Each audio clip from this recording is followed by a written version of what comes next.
Hi everyone, welcome to the last set of videos on graphs. Today we are going to discuss three different algorithms. Two of them will be used to compute something called a minimum spanning tree in a graph, and the third one will discuss topological sort, which is an algorithm to sort the different vertices based on some dependencies.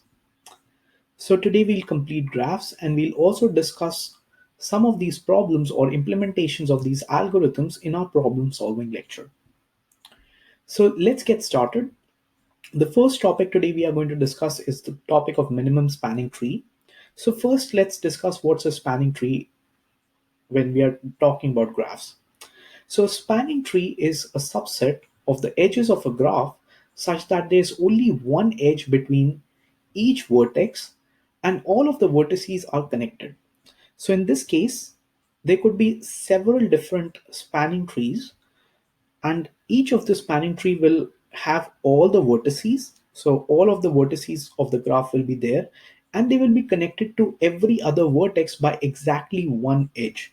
So that means here, like if we talk about any of these other edges, which is this edge with weight 1 and edge with weight 4, you cannot have the connections between these two edges if they are already connected by one edge. So there'll be exactly one edge.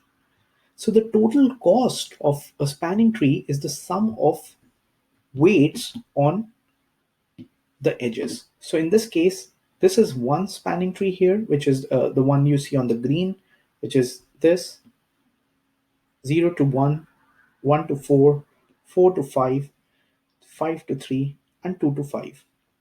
And typically, when we are talking about spanning trees, we typically discuss the fact that these spanning trees are in undirected graphs. So this is an undirected graph, as you can see. And since it's a tree, it will not contain any cycles. So the cost is the sum of weights of the edges, and minimum spanning tree is the spanning tree with the smallest cost. So there'll be there can be more than one minimum spanning trees only if the weights are non-unique, which is if they are unique, there'll be exactly one minimum spanning tree.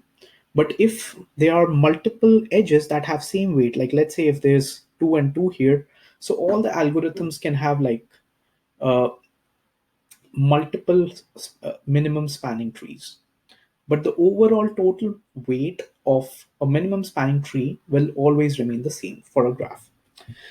So a spanning tree with n vertices will have n minus 1 edges. This is the property of trees. So what it means is, like let's say if this spanning tree has a total 6 vertices, the total number of edges in the final spanning tree is going to be 5. Or if this graph has like 6 vertices, the total number of edges in its minimum spanning tree or a spanning tree is going to be v minus 1, because there's exactly one edge that connects two vertices.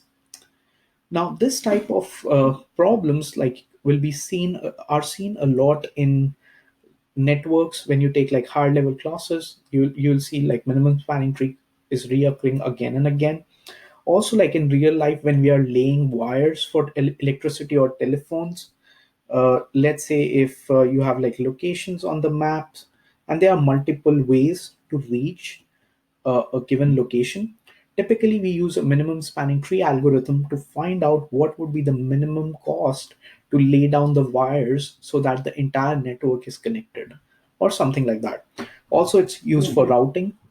In case of like you have routers at your home, like the Wi-Fi routers, these algorithms are typically present in routing applications as well.